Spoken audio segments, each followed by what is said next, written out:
इससे पहले की स्टोरी सुनने के लिए नीचे डिस्क्रिप्शन में लिंक पर क्लिक करें या फिर प्लेलिस्ट से सुने।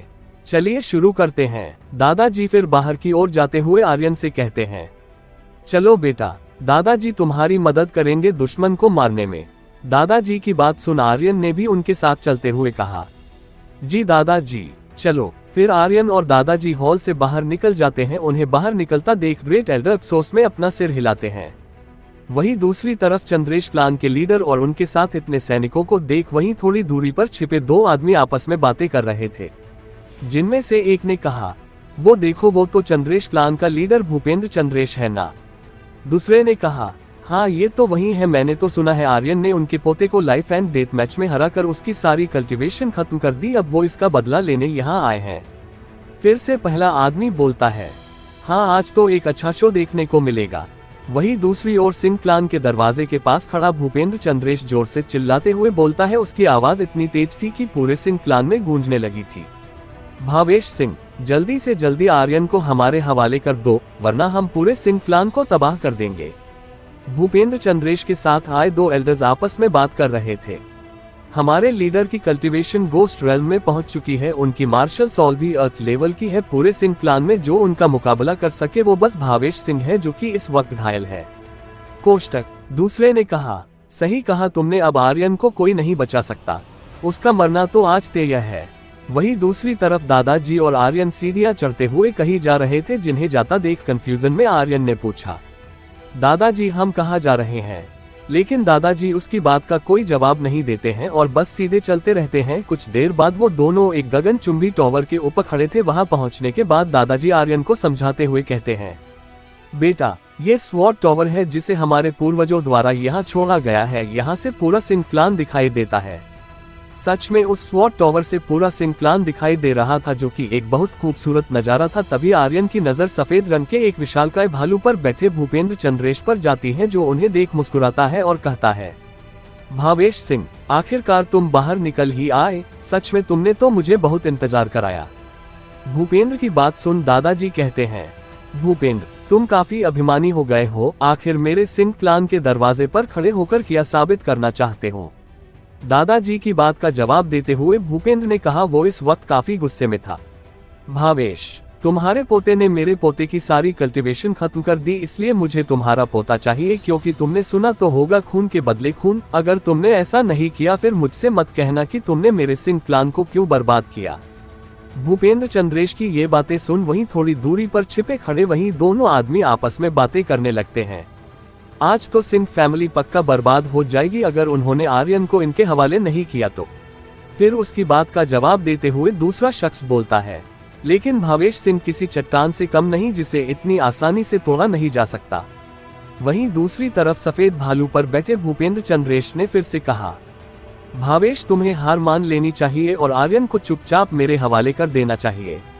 दादाजी ने फिर मचकिया ढंग में उसका जवाब देते हुए कहा, ओ भूपेंद्र, तुम्हें क्या लगता है तुम्हारा पोता कोई महान इंसान है? यहाँ सभी लोगों को पता है वो किसी कचरे से कम नहीं। और क्या कहा तुमने, खून के बदले खून? मेरे पोते का खून शेर का है, उसको किसी गीदड़ के खून के बदले दे दो। तुमने हमें समझा क्या रखा है? अब तक दादाजी को गुस्सा आ गया था और वो उसी गुस्से में दहाड़ते हुए कहते हैं, मैं तुम्हें एक आखिरी मौका देता हूँ, अपनी इन कुत्तों की फौज को लो और यहाँ से दफा हो जाओ। अगर ऐसा नहीं किया तो तुम आज यहाँ से घर पर पैरों की जगह कंधों पर जाओगे।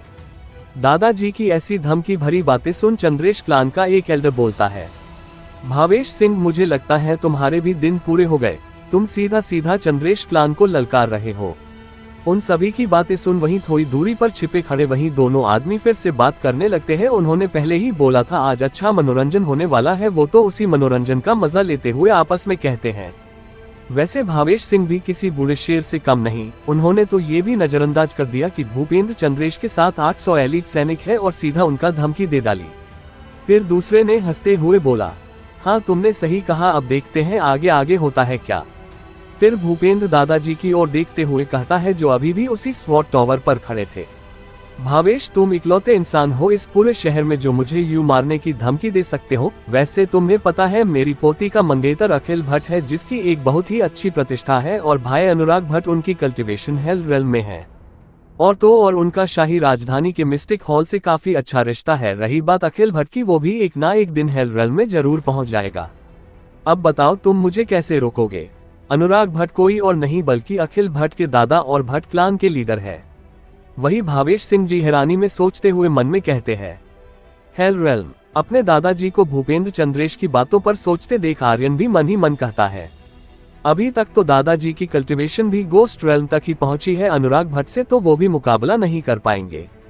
वो ये सब सोच ही रहा था कि तभी भूपेंद्र चंद्रेश की आवाज सुनाई देती है, जो अब सिंह क्लान के दरवाजे के ऊपर चढ़ गया था। क्या हुआ, डर गए क्या?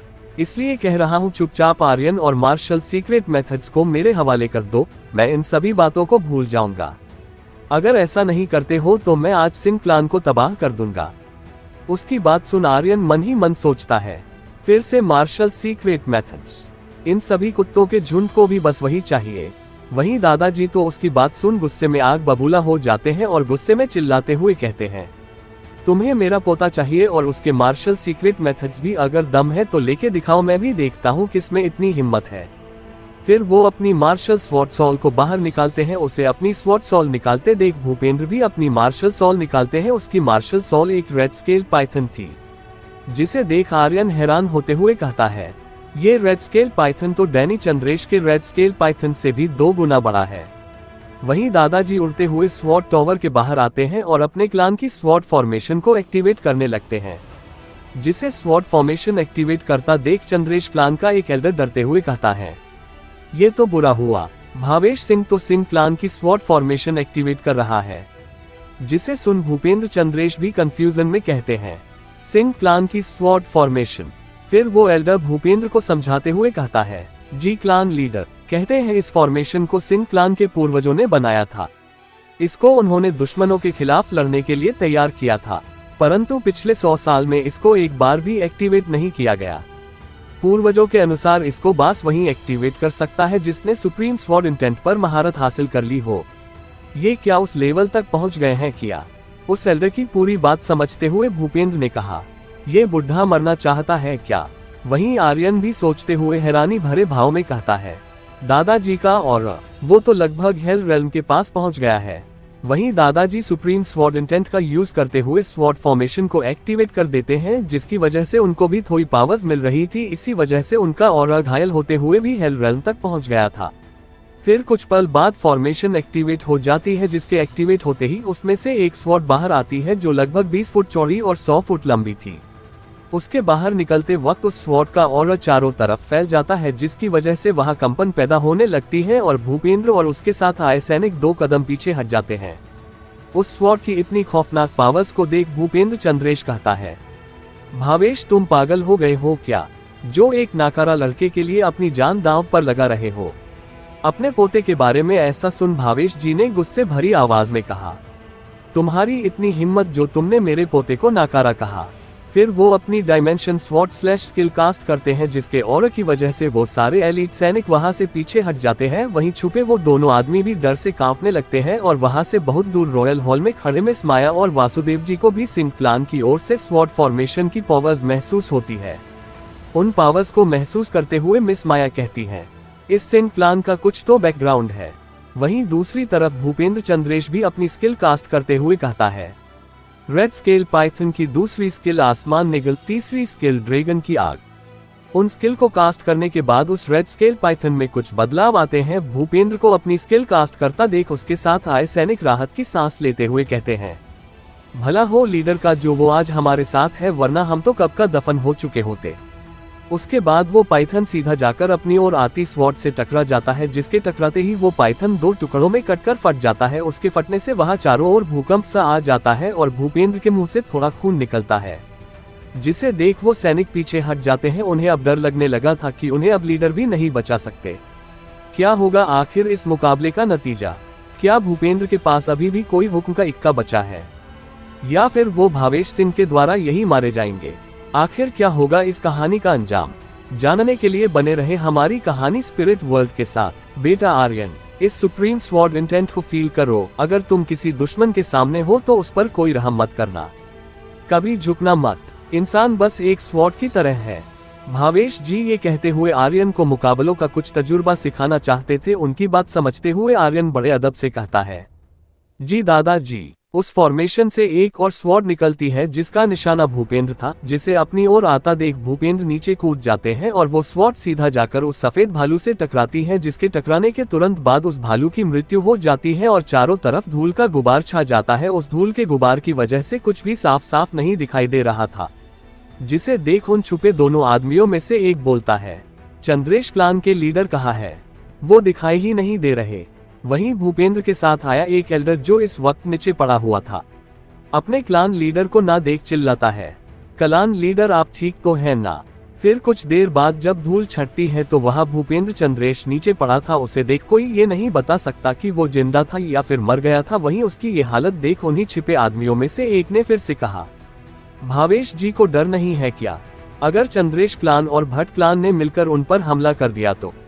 वहीं उनसे काफी दूर रॉयल हॉल की बालकोनी में खड़े वासुदेव जी ने कहा, सच में इस बार सिंह क्लान बहुत बड़ी मुसीबत में पड़ने वाला है। उसकी बात सुन बगल में खड़ी मिस माया कहती हैं, सही कहा आपने भावेश जी ने अपने पोते को बचाने के लिए इतनी बड़ी मुसीबत मोल ले ली। ये भी एक बहुत बड़ी बात है, ऐसा कम ही देखने को मिलता है। इन सभी लोगों की बातों से अनजान भावेश जी गुस्से में लेकिन एक शेर की तरह दहाड़ते हुए कहते हैं, अब चाहे कोई भी क्यों ना हो, अगर किसी ने मेरे पोते को छूने की भी कोशिश की मैं उसके शरीर से उसकी रूह को भी निकाल कर तड़पा तड़पा कर मारूंगा।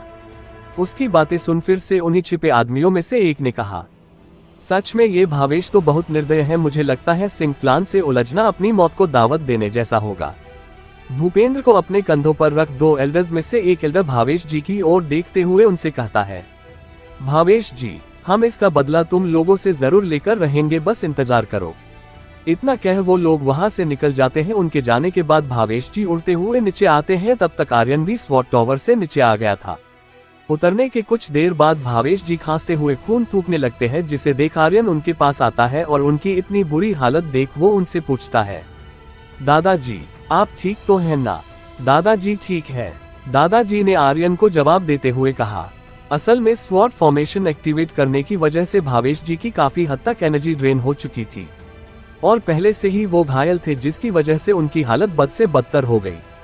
इसी बीच वहां पर सिंह क्लान के सारे एल्डर्स आ जाते हैं। फिर आर्यन के थर्ड अंकल भागते हुए अपने पिता के पास आता है और फिक्र करते हुए उसने कहा, पिताजी। वो आगे कुछ और बोलने ही वाला था कि तभी दादाजी ने उसे बीच में ही टोकते हुए बिना किसी भाव के कहा, मैं ठीक हूँ। तभी ग्रेट एल्डर भी आगे बढ़कर कहता है, क्लान लीडर आपने तो पूर्वजों की फॉर्मेशन एक्टिवेट कर एक ही वार में चंद्रेश क्लान के सारे लोगों को घायल कर दिया। ये सच में काबिले तारीफ की बात है। तुरंत अपने भाव बदल अपनी उंगली आर्यन की ओर करते हुए कहता है, परंतु तुमने सोचा है अब आगे क्या होगा? उसकी ये बातें सुन अब आर्यन थोड़ा मायूस सा दिखने लगता है, क्योंकि उसे पता था ये सब उसी की वजह से हुआ है। अगर वो नहीं होता ये सब भी नहीं होता। फिर ग्रेट एल्डर थर्ड अंकल की ओर आंखों ही आंखों से कुछ कहने का इशारा करता है, जिसे समझ थर्ड अंकल झिझकते हुए कहते हैं, मुझे नहीं पता इस बारे में बात करनी चाहिए या नहीं। इतना कह वो रुक जाते हैं, जिसे रुकता देख दादाजी कहते हैं, कहो क्या कहना है? मुझे आशा है पिताजी अब प्लान के बारे में भी थोड़ा सोचेंगे, वरना जिस तरह चंद्रेश प्लान हमें धमकी देकर गया है अब वो मार्शल सीक्रेट मेथड्स भी लेकर नहीं मानेंगे, क्योंकि अब सब कुछ उलझ गया है। इसके अलावा अब चंद्रेश और भट्ट क्लान हमारे सिंह क्लान के कट्टर दुश्मन बन गए हैं। आपने सोचा है कि हम दो बड़े क्लानों से एक साथ कैसे निपटेंगे? अपने बेटे की ये बातें सुन दादाजी ने कहा, तुम्हारे कहने का क्या मतलब है? मैं आर्यन को उन्हें सौंप दूं? दादाजी की बात सुन थर्ड अंकल ने कहा, मुझे पता है आर्यन आपका प्यारा पोता है, लेकिन इस प्यार के चलते आपने क्लान को संकट में डाल दिया है। ये कुछ ज्यादा ही नहीं हो गया क्या पिताजी? थर्ड अंकल की ये जली कटी बातें सुन दादाजी खांसते हुए गुस्से में खींचकर उसको एक गाल पर थप्पड़ मारते हुए कहते हैं, तुम्हारी ये बोलने की हिम्मत कैसे हुई? फिर कुछ पल रुकने के बाद उन्होंने थोड़ा मायूस होते हुए आगे कहा, तुम्हें पता है माइकल, तुम आज तक सुप्रीम स्वॉर्ड इंटेंट से अब तक अनजान क्यों रहे? क्योंकि तुम बहुत कमजोर हो। मेरे सिंह क्लान को स्वॉर्ड ब्लडलाइन विरासत में मिली हुई है, पर तुम अभी तक उस पर खरे नहीं उतरे हो। तुम में से कोई भी खरा नहीं उतरा है। फिर सभी एल्डर्स की ओर देखते हुए कहा, और तुम लोगों को क्या लगता है अगर मैंने आर्यन और मार्शल सीक्रेट मेथड्स को उनके हवाले कर दिया तो वो लोग कुछ नहीं करेंगे? ये तुम लोगों की गलत फहमी है। बीमारी की जड़ वो लोग नहीं है जो हमें इतनी आसानी से परेशान कर रहे हैं, बल्कि हमारे क्लान के आज के हालात है। इस बात को अपने दिमाग में बैठा लो। फिर दादाजी जोर जोर से खांसने लगते हैं। उसे वापस खांसते देख आर्यन फिक्र भरी आवाज में कहता है, दादाजी अब आप गुस्सा मत करो, वरना आपकी तबीयत और ज्यादा खराब हो जाएगी। उसकी बात सुन दादाजी ने कहा, बेटा मैं ठीक हूँ, पर एक बात हमेशा याद रखना, अगर स्वॉर्ड के बारे में तुम्हें गहराई से जानना है तो तुम्हें पहले एक स्वॉर्ड की तरह ढलना होगा, फिर जाकर तुम एक स्वॉर्ड का सही मतलब जान पाओगे। अगर तुम ऐसा नहीं कर सकते तो तुम जो मुकाम हासिल करना चाहते हो उसे भूल जाओ। बेटा इस सच्चाई के बारे में तुम्हें पता होना चाहिए। आर्यन ने भी पूरे दिल से दादाजी की बात समझ उनसे कहा, जी दादाजी, मैं इन बातों को हमेशा ध्यान में रखूंगा। फिर दादाजी ने उससे कहा, चलो अब चलते हैं। आर्यन दादाजी को पकड़ सहारा देने लगता है और फिर वो लोग माइकल के बगल से निकलते हुए जाने लगते हैं, जिसे देख दादाजी माइकल से कहते हैं, माइकल अगर चंद्रेश क्लान ने हमारे ऊपर हमला किया तो ये बूढ़ा आदमी अपनी आखिरी खून की बूंद तक उनसे लड़ेगा। मैं किसी को भी सिंह क्लान से चारा बनाकर अपने लोगों को दुख नहीं पहुंचाऊंगा। तुम अभी भी एक छोटे बच्चे हो तो तुम्हें फिक्र करने की कोई जरूरत नहीं। फिर दादाजी और आर्यन वहां से साथ में आगे बढ़ जाते हैं। चलते चलते दादाजी सोच रहे थे, मुझसे जितना हो सकेगा मैं आर्यन को उतना सुरक्षित रखने की कोशिश करूंगा। दादाजी फिर सोचते सोचते रुकते हैं और आर्यन से कहते हैं, बेटा तुम्हें पता है हमारा टियनवू साम्राज्य इस धरती के दक्षिणी भाग में है। यहाँ बहुत सारे क्लान और कबीले हैं। एक बड़ा और ताकतवर कबीला किसी बादल की तरह होता है। जब तक तुम्हारे पास क्षमता है तब तक तुम्हें यहाँ किसी से डरने की जरूरत नहीं। आर्यन अपने हाथ जोड़ दादाजी रिस्पेक्ट के साथ कहता है, जी दादाजी आप फिक्र ना करें, मैं आपकी उम्मीदों पर खरा उतरूंगा, आपको कभी निराश नहीं होने दूंगा। दादाजी भी उसके कंधों पर हाथ रख गर्व भरी आवाज में कहते हैं, बेटा मुझे तुम पर पूरा विश्वास है। दादाजी की बात सुन आर्यन थोड़ा इमोशनल होते हुए सोचने लगता है, सच में दादाजी से ज्यादा मुझे इस दुनिया में कोई प्यार नहीं करता। फिर वो दोनों वहां से घर की ओर निकल जाते हैं। कुछ देर बाद रात के वक्त आर्यन अपने कमरे में बैठा होता है और वो सोच रहा था, मार्शल रियल्म के बढ़ने से ही एक इंसान और ज्यादा ताकतवर होता है। मुझे भी अपनी कल्टीवेशन की स्पीड बढ़ानी होगी जिससे मैं अपना रियल्म बढ़ा सकूं। परंतु अभी दादाजी के घाव, आलिया का पॉइजन, उनको ठीक करना भी बेहद जरूरी है। फिर उसे अपनी पोटली दिखाई देती है जिसे देखने के बाद वो कुछ याद करते हुए कहता है, हाँ बेरियल प्लेस, वहाँ जरूर किसी ना किसी बड़े हकीम की टूम होगी। इतना कह वो तुरंत बेरियल प्लेस पहुंच जाता है। वहां पहुंचने के बाद वो चारों ओर देखने लगता है पर अमीर को वहां ना देख वो चिल्लाने लगता है, सिनिया सिनिया आप कहाँ है? परंतु कोई जवाब ना पाकर वो सोचने लगता है, मैंने पहले भी सोचा था इस बारे में कि सिनिया यहाँ रहती किधर है, परंतु मुझे अभी तक नहीं पता लगा। चलो छोड़ो, मुझे क्या, मैं तो यहाँ किसी हकीम की टूम देखने आया था, उसी को देखने चलते हैं। इतना सोच आर्यन वहां से उड़ते हुए किसी हकीम की टूम ढूंढने निकल जाता है। थोड़ी देर बाद वो एक पोर्टल जैसे दिखने वाले दरवाजे में घुसता है। जब वो उस दरवाजे से बाहर निकल देखता है तो वहां बहुत सारी गॉड्स टूम थी, जिन्हें एक नजर देखने के बाद वो किसी हकीम की टूम को ढूंढने लगता है। कुछ देर बाद उन सभी टूम के बीच उसे एक हकीम की टूम दिखाई देती है, जिसे देख आर्यन खुश होते हुए कहता है, ये तो एक हेवनली रेल्म के हकीम की टूम है जिसकी सॉल अब नष्ट हो चुकी है। वाकई ये तो सोने पे सुहागा हो गया, अब मैं आसानी से इसको रिफाइन कर सकता हूँ। फिर वो उस टूम को रिफाइन करने लगता है। क्या आर्यन टूम को रिफाइन कर अपना मार्शल रियल्म बढ़ा पाएगा? क्या आर्यन उस हकीम की पावर्स ले दादाजी और आलिया को ठीक कर पाएगा? आखिर क्या होगा इस कहानी का अंजाम? जानने के लिए बने रहे हमारी कहानी स्पिरिट वर्ल्ड के साथ। वहीं दूसरी ओर चंद्रेश क्लान के एक मकान से कुछ टूटने फूटने की आवाजें आ रही थी। फिर गुस्से में एक जोर से चिल्लाने की आवाज आती है, क्या भूपेंद्र चंद्रेश को सिंह क्लान के भावेश सिंह ने हरा दिया? ये आवाज किसी और की नहीं बल्कि चंद्रेश क्लान के एल्डर लुक का चंद्रेश की थी, जो थोड़ा अधेड़ उम्र का आदमी था, जिसकी दाएं तरफ की आंख पर एक काली पट्टी लगी हुई थी, जिसका सीधा मतलब था उसकी दाएं तरफ की आंख फूटी हुई थी। इस वक्त वो गुस्से में एक बूढ़े आदमी पर चिल्ला रहा था। फिर उसे गुस्से में देख वो बूढ़ा आदमी शांत कराते हुए कहता है, हम क्या करते? भावेश सिंह ने अचानक से पासा पलटते हुए अपने पूर्वजों की फॉर्मेशन एक्टिवेट कर दी थी, जिसकी वजह से उसके पास अपार शक्तियां आ गई। उसकी बातें सुन लुक का चंद्रेश कहता है, क्या पूर्वजों की फॉर्मेशन? इस हिसाब से तो लगता है चंद्रेश क्लान उनका कुछ नहीं बिगाड़ पाएगा। हमें अब भट्ट क्लान की मदद लेनी ही पड़ेगी। फिर वो उस बूढ़े आदमी को ऑर्डर देते हुए कहता है, जाओ जल्दी से किसी को लीजा चंद्रेश को बुलाने भेजो और उसे बोलना कि सिंह क्लान से बदला लेना है। वहीं दूसरी तरफ बेरियल प्लेस में इन बातों से अनजान आर्यन अब तक वो ट्यून रिफाइन कर चुका था, जिसे रिफाइन करने के बाद उसके पास अब हकीमों वाला ज्ञान और काबिलियत आ गई थी। अब वो बड़े आराम से पिल रिफाइन कर सकता था। फिर वो कुछ सोचने लगता है, अब मैं आलिया और दादाजी को ठीक कर सकता हूँ, परंतु मुझे उसके लिए पहले कुछ जड़ी बूटियां चाहिए जो इतनी आसानी से नहीं मिलेंगी, और एक हाई ग्रेड फनेस भी चाहिए। कोष्टक उद्धरण चिन्ह। फिर थोड़ा और सोचते हुए कहता है, फनेस तो मुझे रॉयल हॉल में भी मिल जाएगा, परंतु जड़ी बूटियों के लिए मुझे फॉरेस्ट माउंटेन्स में जाना पड़ेगा। वो ये सब सोच ही रहा होता है, तभी अचानक वहां जोर जोर से बिजलियां गड़गड़ाने लगती हैं, भूकंप से धरती कांपने लगती है और चारों ओर आसमान में काले बादल छा जाते हैं, जिसे महसूस कर आर्यन भागते हुए बाहर आता है और वहीं दादाजी और सारे एल्डर्स भी बाहर आते हैं। इस वक्त उनसे कुछ दूर जंगलों में एक पहाड़ दिखाई पड़ रहा था। ये सारी शक्तियां उसी ओर से महसूस हो रही थी। वो पहाड़ आज ही वहां अचानक प्रकट हुआ था, जिसे देख माया कहती है, जो वसुदेव के साथ रॉयल हॉल की बालकनी में खड़ी थी, पूर्वजों ने सही कहा था गॉड टेम्पल के प्रकट होने के बारे में। वहीं दूसरी ओर माइकल अंकल आर्यन को समझाते हुए कहते हैं, पूर्वजों ने कहा था हजारों सालों पहले एक एंशिएंट गॉड था जिसके पास ऐसे ही कुछ पवित्र स्थान थे। वो पवित्र स्थान हर 100 साल में एक बार प्रकट होते हैं। कोष्टक उद्धरण चिन्ह। माइकल अंकल की बात सुन आर्यन हैरानी भरी आवाज में कहता है, एंशिएंट गॉड। वहीं दूसरी तरफ माया ने वसुदेव से कहा, गॉड टेम्पल के बारे में एक अफवाह है, वहाँ बहुत सारे हाई लेवल हथियार और बहुत ही रेयर जड़ी बूटियां छुपी हुई है।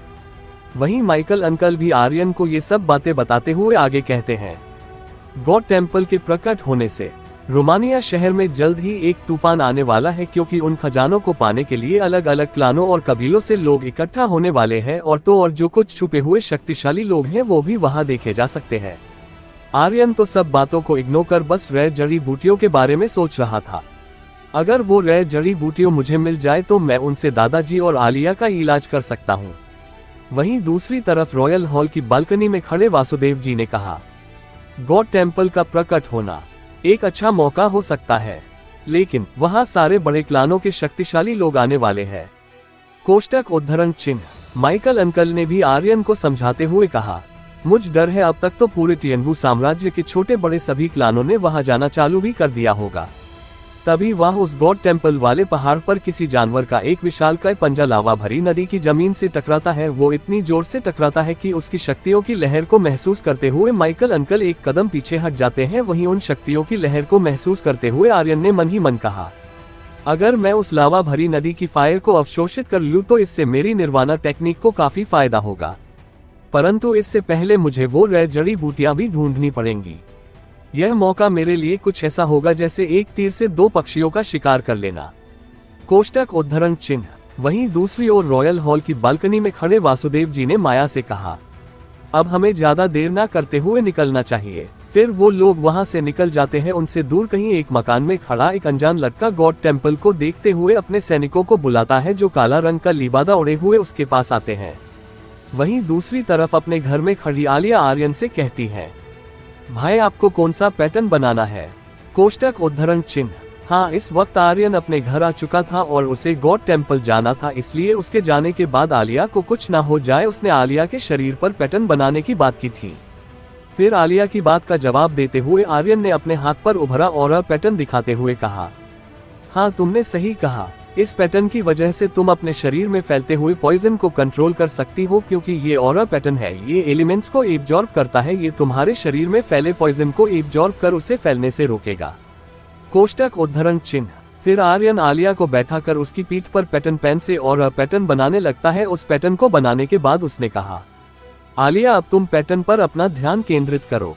उसकी बात सुन आलिया अपना ध्यान पैटर्न पर केंद्रित करने लगती है। कुछ देर ऐसे ही उस पैटर्न पर ध्यान देने के बाद उसके पेट पर दाएं ओर ऑरा पैटर्न उभर आता है, जिसे महसूस कर आलिया बहुत खुश हो जाती है।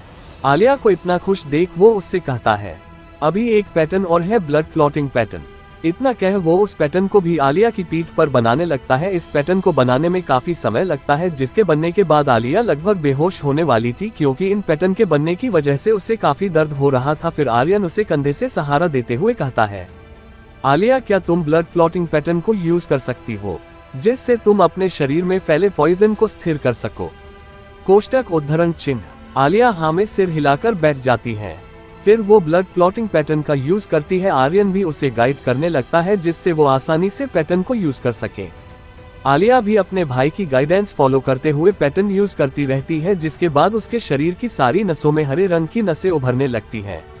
ये हरा रंग कुछ और नहीं बल्कि पॉइजन था जो उसकी नसों से बहते हुए एक जगह जमा हो रहा था। कुछ देर ऐसे ही पॉइजन को स्थिर करने के बाद उसके शरीर पर ब्लड पैटर्न उभरता हुआ नजर आता है। फिर कुछ पल ही बाद उसके पेट के बाएं ओर ब्लड पैटर्न पूरी तरह उभरा हुआ नजर आने लगता है। फिर आलिया की आंख खुलती है और वो खुशी से उछलते हुए आर्यन के गले लग जाती है और उसकी आंखों से खुशी के आंसू निकलने लगते हैं। फिर वो गले लगे लगे ही कहती है, शुक्रिया भाई। उसे इतना इमोशनल होते देख आर्यन उसके सिर पर हाथ रखता है और उससे कहता है, आलिया मुझे कुछ दिन के लिए फॉरेस्ट माउंटेन्स में जाना है, वहां से कुछ जड़ी बूटियां लानी है।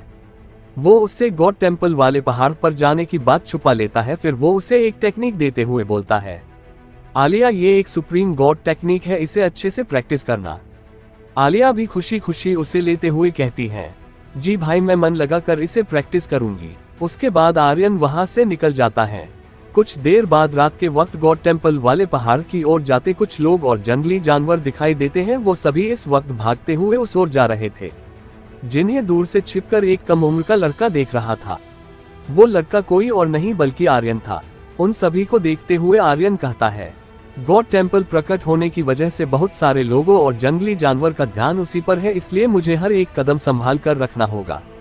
कोष्टक उद्धरण चिन्ह। फिर वो वहां से निकल जाता है। कुछ देर बाद वो एक पहाड़ी रास्ते से गुजरता है, जहां चलते चलते उसे रास्ते पर एक चमकती हुई जड़ी बूटी दिखाई देती है, जिसे देखने के बाद वो खुश होते हुए कहता है, ये तो 9 स्टार पर्पल ऑर्किड जड़ी बूटी है जो बहुत मुश्किल से मिलती है। अगर मिल भी जाए तो कम से कम 10,000 क्रिस्टल स्टोन देने पड़ेंगे, जो एक बहुत ज्यादा रकम है। इतना कह वो अपनी एक पुरानी सी किताब निकालता है जो उसे उसी हकीम गॉड की टूम से मिली थी। फिर उस किताब को खोल उसमें कुछ ढूंढते हुए 9 स्टार पर्पल ऑर्किड के बारे में पढ़ने लगता है। 9 स्टार पर्पल ऑर्किड ये एक ऐसी जड़ी बूटी है जो धरती, आसमान, चांद और सूरज से शक्तियों को एब्जॉर्ब करती है और अगर कोई इसे प्यूरिफाई कर ले तो ये उसकी सॉल की ताकत को बढ़ा देगी। कोष्टक उद्धरण चिन्ह। इस जड़ी बूटी की सारी जानकारी लेने के बाद आर्यन उसे लेने के लिए हाथ बढ़ाता है और जैसे ही वो उसे तोड़ने वाला होता है तभी वहां धरती कांपने लगती है। एक बहुत ही खतरनाक शक्ति सबको अप्रोच करते हुए महसूस होती है। ये शक्ति आसमान की ओर से आ रही थी। वहां आसमान में एक विशालकाय गरुड़ पक्षी जोर जोर से चिंगारते हुए नजर आता है, जिसे देख वहां मौजूद कुछ लड़कों का ग्रुप घबराते और अटकते हुए कहते हैं, उन लोगों ने पहले ऐसे किसी पक्षी को नहीं देखा था। ये क्या बला है, इसने तो पूरे आसमान को ढक रखा है। उनसे किसी अलग पहाड़ी रास्ते पर कुछ बूढ़े लोग भी उसी पक्षी की ओर देख रहे थे। उनमें से एक बूढ़े आदमी ने कहा, ये तो एक प्राचीन पक्षी है जो अब लगभग विलुप्त हो चुके हैं। हमारे पूर्वज बताते थे गॉड और डीमंस के पास एक ऐसा पक्षी होता था जो अपने पंख फैला ले तो सारे आसमान को ढक ले। उसके पंख फैलाने से सारे बादल कहीं छुप जाते थे। आखिर ये गरुड़ पक्षी है क्या और कहाँ से आया है? क्या इस गरुड़ पक्षी के आ जाने से सबके ऊपर खतरा मंडराने वाला है? ये होगा कुछ और। आखिर क्या होगा इस कहानी का अंजाम?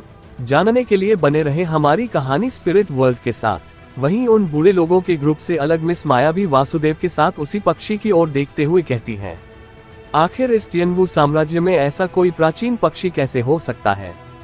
कोष्टक उद्धरण चिन्ह। उसकी बात का जवाब देते हुए वासुदेव जी कहते हैं, ये एक गरुड़ गॉड का वंशज है। हजारों सालों से इसे नहीं देखा गया। इसका आज यहाँ दिखाई देना किसी अनहोनी का संकेत हो सकता है। कोष्टक उद्धरण चिन्ह।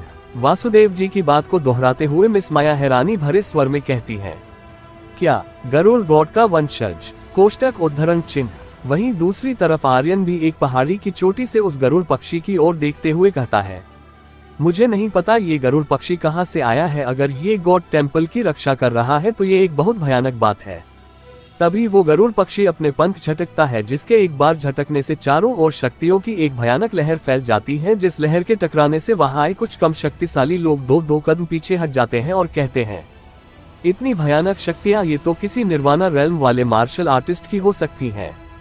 फिर वो गरुड़ पक्षी जोर से इंसानी आवाज में चिंगारते हुए कहता है, स्नेहा स्नेहा सहा तुम कहाँ छुपी हुई हो? अगर हिम्मत है तो इस गरुड़ किंग का सामना करो। कोष्टक उद्धरण चिन्ह। उसकी आवाज के कुछ पल बाद वहां आसमान में एक गुलाबी कमल का फूल उड़ता हुआ नजर आता है। उस कमल के वहां अचानक से आने के कारण चारों ओर एक सुगंधित खुशबू फैल जाती है। फिर उस कमल से एक लड़की निकलती हुई नजर आती है। उसे देख ऐसा लग रहा था जैसे कोई जन्नत की हूर आसमान छोड़कर धरती पर आए हो। उसकी खूबसूरती देख परियों को भी शर्म आ जाए। इस लड़की का चेहरा एक रुमाल से ढका हुआ था, लेकिन उसका चेहरा ढका होने से भी उसकी खूबसूरती पर कोई फर्क नहीं पड़ रहा था। उस लड़की को देख वो गरुड़ पक्षी गुस्से भरी आवाज में कहता है, स्नेहा सहा, आखिरकार तुम आ ही गई। अब जल्दी से मुझे पंचरंगी पिल दे दो। अगर तुमने ऐसा नहीं किया तो फिर मत कहना कि मैंने कोई रहम नहीं दिखाई। वो दोनों इस वक्त आसमान में उड़ते हुए एक दूसरे के सामने थे। वहीं नीचे खड़ा आर्यन उनको देख हैरान होते हुए सोचता है, ये दोनों शक्तिशाली मार्शल आर्टिस्ट अब खजाने के लिए आपस में लड़ने वाले हैं। वहीं उस स्नेहा के पास उड़ते हुए एक पर्पल रंग का कमल आता है और उसके चारों तरफ घूमते हुए उसके पैरों के नीचे आकर रुक जाता है। अब वो देखने में ऐसा लग रहा था जैसे स्नेहा उसके ऊपर खड़ी हो। उस पर्पल रंग के कमल को देख वो गरुड़ पक्षी हैरान होते हुए कहता है, ये तो एक एम्परर लोटस ट्रेजर है। तो क्या हुआ, मेरी शक्तिशाली फॉर्मेशन के आगे कुछ भी नहीं। किलर फॉर्मेशन, उद्धरण चिन्ह। इतना कह वो गरुड़ पक्षी अपनी किलर फॉर्मेशन टेक्निक यूज करता है, जिसके यूज करते ही उस गरुड़ पक्षी के चारों ओर हजारों की तादाद में नुकीली नीले रंग की सुइयां हवा में तैरते हुए नजर आती है, जिनकी लंबाई लगभग एक तीर के बराबर की होगी। उन सभी का निशाना स्नेहा थी। उन्हें देख स्नेहा जल्दी से पंचरंगी पिल खा लेती है। उसके वो पिल खाते ही चारों ओर से गुलाबी रंग की शक्तियां उसके शरीर में जाने लगती है। उससे वो पिल खाता देख गरुड़ पक्षी जोर से चिंगारते हुए कहता है, वो पंचरंगी पिल मेरी थी, अब तुमने उसे खाकर अपनी मौत को दावत दे ली है। कोष्टक उद्धरण चिन्ह।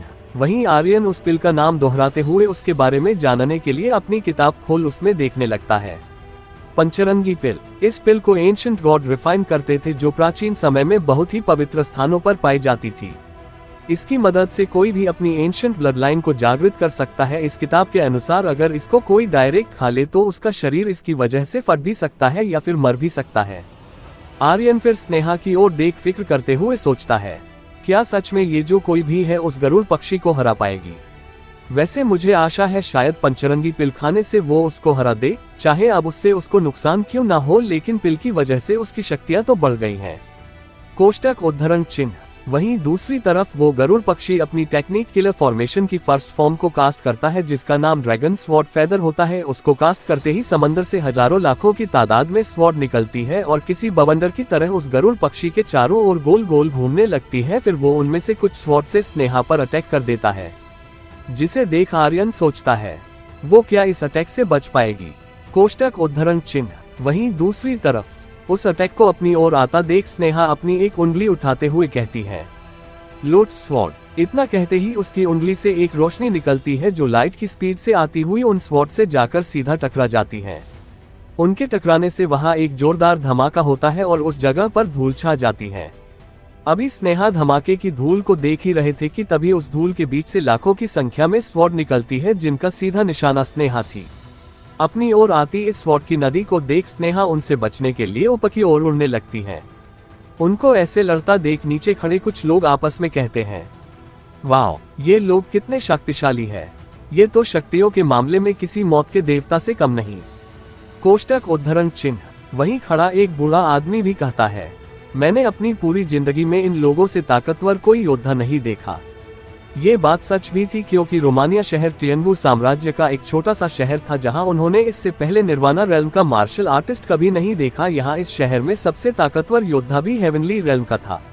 वहीं उन सभी से कहीं दूर आर्यन भी उन दोनों को लड़ता देख खड़ा हुआ सोचता है, सच में अगर कोई और योद्धा वहां उस स्वॉर्ड की नदी के बीच होता अब तक अपनी जान से हाथ धो बैठता।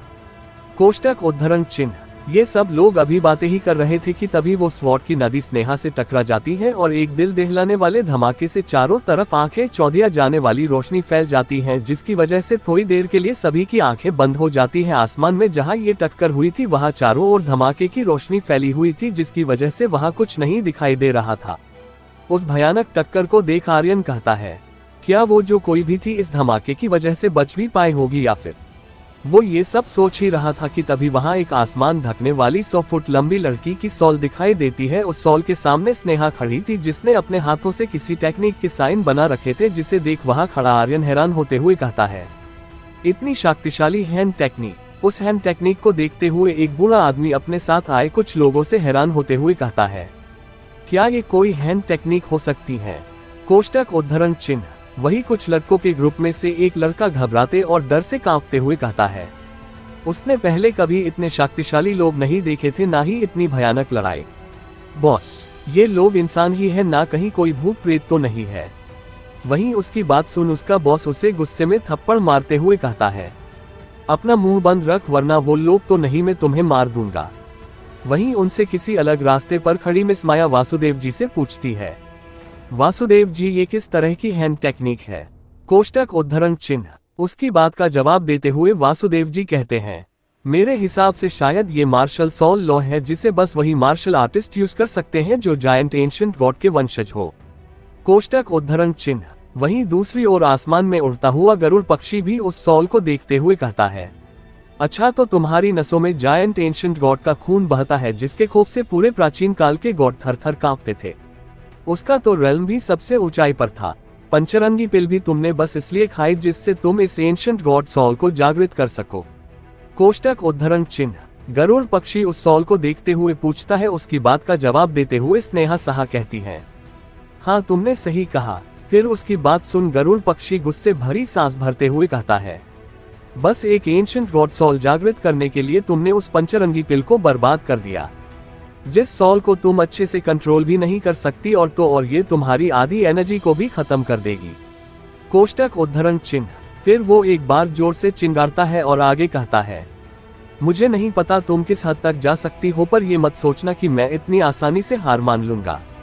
फिर वो अपने ब्लड ऑरा का यूज करते हुए हजारों की तादाद में स्वॉर्ड को एक कर देता है, जिनके एक होते ही वो उस स्वॉर्ड से स्नेहा पर अटैक कर देता है। उस 100 फुट लंबी स्वॉर्ड को अपनी ओर आता देख स्नेहा एंशिएंट गॉड बोन्स की ताकत को एक करती है और उस स्वॉर्ड को अपनी सॉल की मदद से हाथों से रोक लेती है, जिसे देख वो गरुड़ पक्षी हैरान होते हुए चिंगारता है, क्या तुम्हारे पास एंशिएंट गॉड की बोन्स भी है? कोष्टक उद्धरण चिन्ह। वो ये सब कह ही रहा होता है कि स्नेहा एक और टेक्निक कास्ट करती है, जिसके कास्ट करते ही वहां एक पर्पल रंग की रोशनी से चमकती हुई स्वॉर्ड दिखाई देती है। फिर स्नेहा उस स्वॉर्ड से उस गरुड़ पक्षी पर अटैक कर देती है, जो बिजली की स्पीड से उसकी ओर जाती है। उसे अपनी ओर बढ़ता देख वो गरुड़ पक्षी एक्टिंग करते हुए कहता है, ओ एच, इस गरुड़ किंग ने ऐसा भी कौन सा गुनाह कर दिया जो आज मेरी मौत ऐसे होने वाली है? एच में तो मर गया। कोष्टक उद्धरण चिन्ह। जैसे ही वो स्वॉर्ड उसके नजदीक आती है वो अपनी एक्टिंग छोड़ सीरियस होते हुए कहता है, तुमने इस किंग को कोई छोटा बच्चा समझा है जो तुम्हारे इन अटैक से डर जाएगा। फिर वो अपनी technique 7 blue sky killer formation को कास्ट करता है, जिसके कास्ट करते ही स्नेहा के चारों ओर 7 रोशनियां जमीन को फाड़ते हुए निकलती है और वो 7 रोशनियां एक होते हुए स्नेहा के चारों ओर एक कवच बना देती है। इस वक्त स्नेहा उस कवच में फंस गई थी। क्या गरुड़ किंग स्नेहा को मार देगा या फिर वो अभी भी पलटवार करके बाजी पलट सकती है?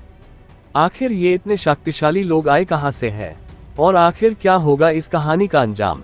जानने के लिए बने रहे हमारी कहानी स्पिरिट वर्ल्ड के साथ।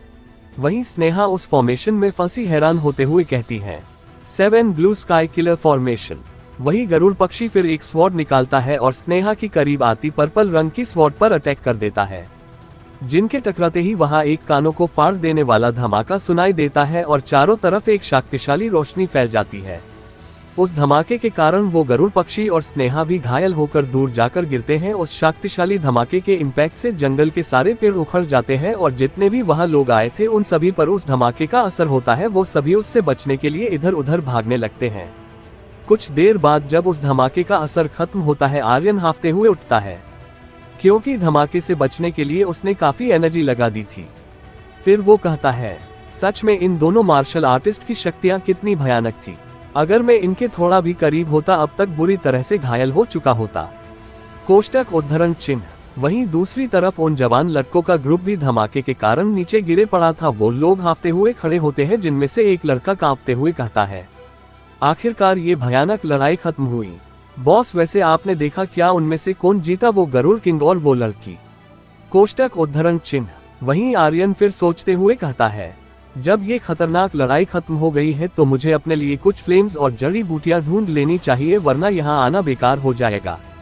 वहीं दूसरी ओर उन बूढ़े लोगों के ग्रुप में से एक बूढ़ा आदमी घबराते हुए कहता है, अब यहाँ ज्यादा देर रुकने का कोई फायदा नहीं, निकलो यहाँ से। उन लोगों को वहां से भागता देख वही उन्हीं लोगों के पीछे छुपा उन्हीं लड़कों का ग्रुप बाहर निकलता है, जिनका बॉस हंसते हुए अपने साथ आए लड़कों से कहता है, अगर ये बूढ़े लोग यहीं मर जाए तो इनके साथ लाया गया सारा सामान हम अपने पास रख लेंगे। आर्यन इस वक्त भरी रात में आसमान में चमकते हुए चांद को देख कहता है, अभी ताकतवर बनने की मंजिल बहुत दूर है, ये रास्ता इतना भी आसान नहीं होगा जितना मैंने सोचा था। अब मुझे पिल रिफाइन करने के लिए कुछ जड़ी बूटियां चाहिए और कल्टीवेट करने के लिए फायर। इतना कह वो उस जगह से निकल जाता है। कुछ देर ऐसे ही चलने के बाद उसका पैर एक हड्डी पर पड़ता है, जिसे देख वो समझ जाता है यहाँ पर जरूर आसपास जंगली जानवर होंगे। लेकिन उस जगह पर नेचुरल एनर्जी बहुत अधिक मात्रा में थी, जिन्हें महसूस कर आर्यन थोड़ी देर वही कल्टीवेट करने का प्लान करता है। फिर कुछ पल बाद आर्यन वहां कल्टीवेट करने के लिए बैठ जाता है और अपना ऑरा पैटर्न का यूज करते हुए वहां बसी नेचुरल एनर्जी को एब्जॉर्ब करने लगता है। लगभग एक दिन ऐसे ही नेचुरल एनर्जी को एब्जॉर्ब करने के बाद आर्यन सोचते हुए कहता है, सच में इस नेचुरल एनर्जी की वजह से मुझे काफी फायदा हुआ है। अब जल्द ही मेरे ऑरा पैटर्न और फीनिक्स पैटर्न ब्रेक थ्रू करने वाले हैं। फिर आर्यन वहां से खड़े होकर उस पहाड़ी क्षेत्र की और गहराई में जाने लगता है, जहां उसे चलते चलते कुछ जंगली जानवर भी दिखाई पड़ते हैं। लेकिन वो सभी जानवर कुछ देर पहले हुई उस लड़ाई के धमाके के कारण डरे हुए थे, इसी वजह से उन्होंने आर्यन पर इतना ध्यान नहीं दिया। अभी वो चलते हुए उस पहाड़ी क्षेत्र की गहराई में जा ही रहा था कि तभी उसे रास्ते में एक चमकती हुई जड़ी बूटी दिखाई देती है, जिसे देख आर्यन अपनी एंशिएंट किताब निकालता है और उसके बारे में जानकारी देखने लगता है। ये तो एक जूसी ग्रास है जो एंटीडोट के काम आती है। वो उसके बारे में अभी पढ़ ही रहा था कि तभी उसकी नजर उसी की बगल में उगी एक और जड़ी बूटी पर जाती है। फिर वो उसके बारे में पढ़ने लगता है। इसको फेरी स्पिरिट बोलते हैं और ये यिन और यांग एनर्जियों में से एक यांग एनर्जी बढ़ाने में मदद करती है। उसके बारे में पढ़ वो उन दोनों जड़ी बूटियों को अपने पास रख लेता है। तभी उसको कुछ पंछियों की चिड़चिड़ाने की आवाज सुनाई देती है, जिसे सुन वो आंखों से दूर तक देखने वाली टेक्निक को यूज कर उस दिशा की ओर देखने लगता है जहां से पंछियों की चिड़चिड़ाने की आवाज आ रही थी। वहां उसे स्नेहा दिखाई देती है जो बहुत जख्मी हालत में थी। उसे देख ऐसा लग रहा था जैसे उस धमाके का असर सबसे ज्यादा उसी पर हुआ हो, क्योंकि गरुड़ पक्षी के द्वारा बनाई गई फॉर्मेशन में फंसे होने की वजह से वो अपने आप को बचा नहीं पाई थी और जख्मी होकर वो इस जगह आ गई थी। बहुत गंभीर हो गई थी और मेरी कल्टीवेशन भी कम होकर एक आम मार्शल आर्टिस्ट के लेवल की बची है, जो अब लगभग 1 महीने तक लगातार कल्टीवेशन करने के बाद ही उसी लेवल पर आ पाएगी। और पता नहीं ये बेवकूफ लोग अब मुझसे क्या चाहते हैं। इतना सोच वो उनको डराते हुए अपनी स्वॉर्ड निकाल कहती है, अगर तुम लोगों ने एक कदम और आगे बढ़ाया तो मैं तुम्हारे शरीर से एक एक हड्डी निकाल तड़पा तड़पा कर मारूंगी। स्नेहा की धमकी सुन उन लड़कों का ग्रुप एक कदम भी आगे नहीं बढ़ाता है और जहां था वहीं के वहीं घबराते हुए रुक जाते हैं। वो इस वक्त काफी डरे हुए नजर आने लगते हैं। तभी वहां उन बूढ़े लोगों का ग्रुप आ जाता है, जिनमें से एक बूढ़ा आदमी कहता है, अगर तुम सच में ऐसा कर सकती हम अब तक कब का मर गए होते। उस बूढ़े आदमी की बात सुन उन लड़कों में हिम्मत आ जाती है और वो लोग हंसते हुए आगे बढ़ने लगते हैं, जिनका बॉस कहता है, खूबसूरत लड़कियों पर इतना गुस्सा अच्छा नहीं लगता। अब चुपचाप तुम्हारे पास जो भी कीमती खजाना है उसे मेरे हवाले कर दो। वही दूसरी ओर आर्यन ये सब देख गुस्से भरी आवाज में कहता है, वो अभी भी उन लोगों को अपनी सीक्रेट टेक्निक का यूज कर देख और सुन सकता था। ये कितने बेरहम लोग हैं, इनको बिल्कुल भी शर्म नहीं कि किसी घायल लड़की से लूटपाट कर रहे हैं।